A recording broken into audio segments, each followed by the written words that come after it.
प्रिय छात्रों नमस्कार, मैं गोविंद सर। आज हम संस्कृत महाकाव्य के बृहत्त्रयी का द्वितीय ग्रंथ लेकर के आए हैं, जिसका नाम है शिशुपाल वध। हम पहले वीडियो में किरातार्जुनीयम पे चर्चा किए थे और आज का हमारा विषय है शिशुपाल वध। प्रश्न पूछा जाता है कि किसे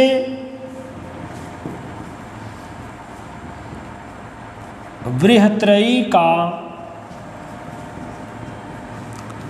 द्वितीय रत्न माना जाता है।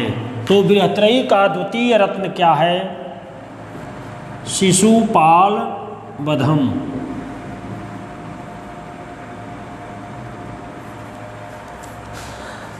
फिर प्रश्न पूछता है कि शिशुपाल वध के रचयिता कौन है? तो शिशुपाल वध के रचयिता महाकवि माघ है। आइए माघ के बारे में थोड़ा जानते हैं। माघ भीनमाल नगर राजस्थान के रहने वाले थे। इनके पिता का नाम दत्तक या सर्वाश्रय था। माघ को घंटा उपाधि दी गई। फिर प्रश्न पूछता है कि शिशुपाल वध में कितने सर्ग हैं? तो शिशुपाल वध में 20 सर्ग हैं। जैसे इससे पहले वीडियो में हम बताए थे कि किरातार्जुनीयम में कितने सर्ग हैं? तो 18 सर्ग। शिशुपाल वध में कितने सर्ग हैं? 20 सर्ग। नैषधीय चरितम में कितने सर्ग हैं? 17 सर्ग। कुमार संभव में कितने सर्ग हैं? 17 सर्ग। नैषधीय चरितम में 22 सर्ग। कुमार संभव में 17 सर्ग। रघुवंशम में कितने सर्ग हैं? 19 सर्ग। इस प्रकार से प्रश्न पूछा जाता है कि किस महाकाव्य में कितने सर्ग हैं। तो यहाँ बात हम केवल करेंगे शिशुपाल वध की। तो शिशुपाल वध में कुल टोटल कितने सर्ग हैं? 20 सर्ग। अब देखते हैं कि शिशुपाल वध की कथा क्या है। तो शिशुपाल वध की कथा महाभारत के सभा पर्व से ली गई है। किस पर्व से? सभा पर्व से। महाभारत की सभा पर्व में आप देखते हैं कि इंद्रप्रस्थ में युधिष्ठिर राजसूय यज्ञ का आयोजन करते हैं और उस यज्ञ में भगवान श्री कृष्ण, नारद मुनि और शिशुपाल भी उसमें आमंत्रित किया जाता है। शिशुपाल भगवान कृष्ण से अभद्र व्यवहार करता है।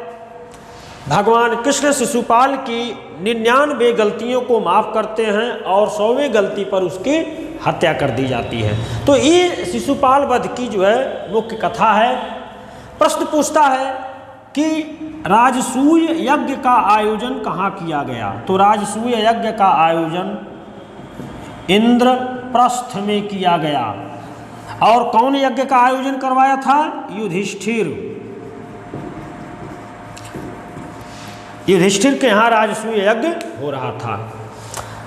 तो इसकी कथा यही है कि शिशुपाल भगवान कृष्ण से अभद्र व्यवहार करता है और जिससे क्रोधित होकर के भगवान कृष्ण उसकी हत्या कर देते हैं। अब प्रश्न ये बनता है कि शिशुपाल वध ग्रंथ की शुरुआत जब आप देखेंगे, शिशुपाल वध में सर्ग की शुरुआत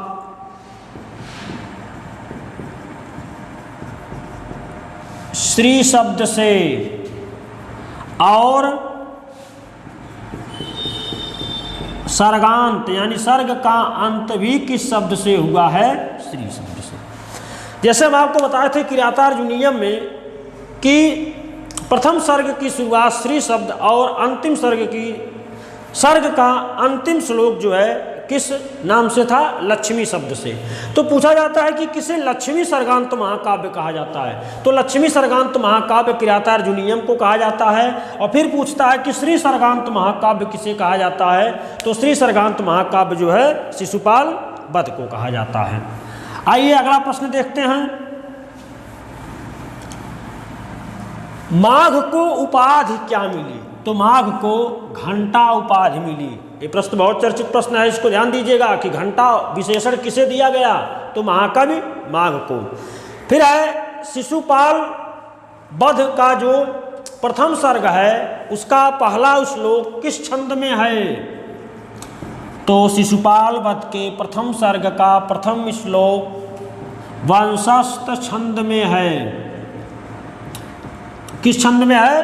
वंशस्थ छंद में है। फिर यहां से प्रश्न बनता है, इसका प्रधान रस क्या है? शिशुपाल वध महाकाव्य का प्रधान रस क्या है? तो इसमें आप देखेंगे युद्ध हुआ है, मारपीट हुआ है, लड़ाई झगड़ा हुआ है, किसी की हत्या हुई है, तो ऐसी स्थिति में कौन सा रस होता है? वीर रस।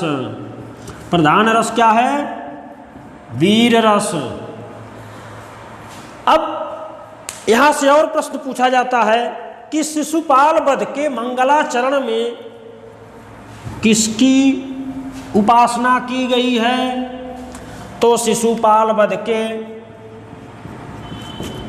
मंगलाचरण में भगवान श्री कृष्ण की वंदना की गई है। शिशुपाल वध के मंगलाचरण में किसकी वंदना की गई है? भगवान श्री कृष्ण की वंदना की गई है।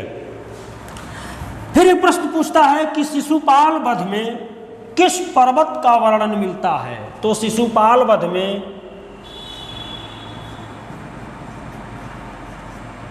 रैवतक पर्वत। किस पर्वत का?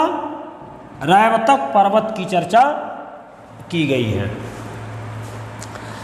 अगला प्रश्न है, शिशुपाल वध के प्रथम सर्ग का नाम क्या है? शिशुपाल वध के प्रथम सर्ग का नाम कृष्ण नारद संभाषणम है। क्या है?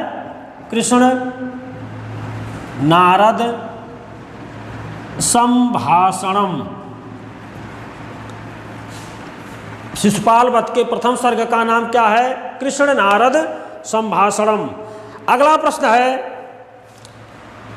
कि एक प्रश्न पूछा जाता है कि कालिदास अपने काव्य की रचना करते समय किस विद्वान से क्या ग्रहण किए?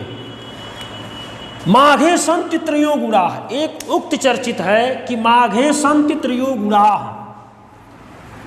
माघे सन्ति त्रयो गुणाः। माघे सन्ति त्रयो गुणाः। अभी माघ के 3 गुण क्या हैं? तो ध्यान दीजिएगा, माघ के 3 गुण क्या हैं? इसके लिए एक श्लोक है, उपमा कालिदासस्य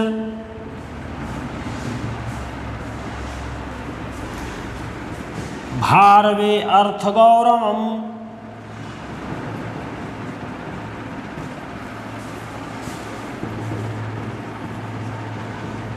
दंडिनः पदलालित्यम्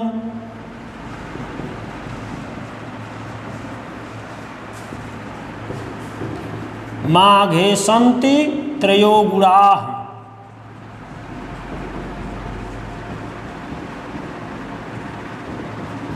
माघे सन्ति त्रयो गुणा, अर्थात माघ में जो उपमा देखने को मिलती है वो किस कवि से ली गई है? कालिदास से। माघ के अंदर जो अर्थ गौरव देखने को मिलता है वो कहाँ से ग्रहण किए हैं? भारव से। माघ की रचनाओं में जो पद लालित्य देखने को मिलता है वो कहाँ से ग्रहण किए हैं? तो दंडी से। अब यहाँ से कई प्रश्न पूछते हैं कि अपनी उपमाओं के लिए कौन प्रसिद्ध है? तो अपनी उपमाओं के लिए कालिदास प्रसिद्ध हैं। अर्थ गौरव के लिए कौन प्रसिद्ध है? तो अर्थ गौरव के लिए भारवी प्रसिद्ध हैं। और पद लालित्य के लिए कौन प्रसिद्ध है? तो पद लालित्य के लिए आचार्य दंडी प्रसिद्ध हैं। लेकिन फिर पूछा जाता है कि किस कवि के अंदर कालिदास के उपमा, भारव का अर्थ गौरव और दंडी का पद लालित्य मिलता है? तो महाकवि माघ के अंदर। तो शिशुपाल वध से जो प्रश्न पूछे जाते हैं वो बार बार यही प्रश्न पूछे जाते हैं कि शिशुपाल वध में कितने सर्ग हैं? तो 20 सर्ग। शिशुपाल वध की कथा कहाँ से ली गई है? तो शिशुपाल वध की कथा महाभारत के सभा पर्व से ली गई है। शिशुपाल वध का प्रधान रस क्या है? तो शिशुपाल वध का प्रधान रस वीर रस है। कहाँ के रहने वाले थे? तो भीनमाल नगर राजस्थान के रहने वाले थे। इनके पिता का नाम क्या था? तो इनके पिता का नाम दत्तक या सर्वाश्रय था। माघ को किस उपाधि से जो है विभूषित किया गया? तो माघ को घंटा उपाधि से जो है विभूषित किया गया। महाकवि माघ कृत शिशुपाल वधम में किस पर्वत का वर्णन है? तो महाकवि माघ कृत शिशुपाल वधम में रैवतक पर्वत का वर्णन मिलता है। तो प्रिय छात्रों, इस वीडियो से टेट, जूनियर इत्यादि परीक्षाओं में यहाँ से प्रश्न बनते हैं।